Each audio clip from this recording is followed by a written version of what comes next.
It was hot, wet, sticky, and on my back.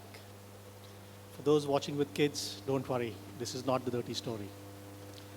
But that was the least of my concerns, as I was desperately trying to maneuver the 4x4 back onto the road as fast as I could. Let me wind back the clock a few minutes. I was with my family on holiday in South Africa, and we were self-driving through the Kruger National Park. We decided to stop at a nice little spot near a watering hole and watch a herd of elephants in action from the safety of a 4x4. The mother elephants were all business, ensuring their cute little calves with ears as big as their bodies were staying hydrated, while at the same time staying within touch with their flexible trunks. As I turned the car engine on, I felt a thump that literally shook the car. And then I saw him to my right. It was a wild male bull elephant. Yes, it was male. And then I heard this spine-chilling trumpet. I was so scared, I accidentally moved the car off the road towards the elephant. And that's when I felt my shirt go hot, sticky, and wet. It was an attempted swipe at the car from the mammoth's trunk. I put my foot to the pedal and managed to get the car on firmer ground. It must have only been a 100-meter chase where I tried to put distance between the beast and us. But when I recollect now, there wasn't no yelling or screaming like in the movies.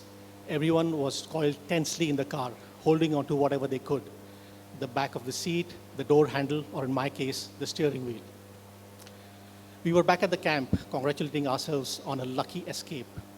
What a fun adventure. We bumped into a few other tourists who'd also encountered the bull elephant. The rangers there told us that the elephant was on what they call must, which is an Indian Persian word for drunk. This happens to adolescent elephants who leave the family they grew up with and branch out on their own. Testosterone levels go up 10 times, and they become sexually aggressive and violent. We were lucky, we were told. Now, in pre-COVID times, if you were a young woman here in Singapore walking down Boat Quay on a Friday evening, you might witness this behavior here instead of going all the way to Africa. Anyway, a few whiskeys helped calm the nerves, and we were now ready for our next adventure, a bushwalk.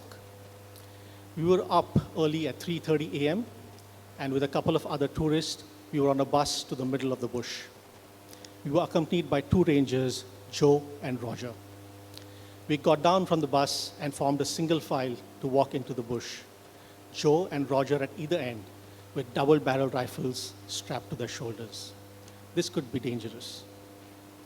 As we walked through the bush, Joe waxed eloquent about dung beetles and their importance to the ecosystem, when Roger suddenly raised his arm and put his finger to his lips. Now, you don't need to go to National Service to know that this is a sign to stop and shut up. He pointed to a dung pile and told us that this was rhino territory. The freshness of the dung, 3 feet high, and the broken foliage around us told us that a rhino was nearby. Joe then told us that if they spotted the rhino, then at a sign from them, we were to hide behind this thin, flimsy, thorny bush. Now, how this thorny bush could save us from a 3-ton juggernaut was beyond me. But then Joe explained that rhinos have very poor eyesight, and even some camouflage is safe enough. I wasn't convinced. Just then, Roger did the same sign, stop and shut up. Towards the left, the great black African rhino gently strolled into view, munching on his breakfast. He suddenly stopped and turned towards us. Now, running away from rhinos is not really an option, because rhinos may be fat and clunky, but they can run at 54 miles an hour. Usain Bolt does 43. The rhino turned towards us, put his nose down, snorted, and stamped his feet. There was a long moment of silence. And I was doing mental math, trying to calculate distance between human and rhino and human and bush.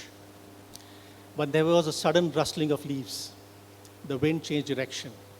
The rhino suddenly turned about and dashed away. Now, the rhino must have done his own math and figured out that encounters with humans usually end poorly for the rhino. We were back on the bus, going back to camp, congratulating ourselves on yet another fun adventure. When Joe told us that pachyderm populations, that's rhinos, elephants, and hippos, were down 80% in the last 30 years. It is not us that needed luck, but we want lady luck on the side of these beautiful animals. Thank you.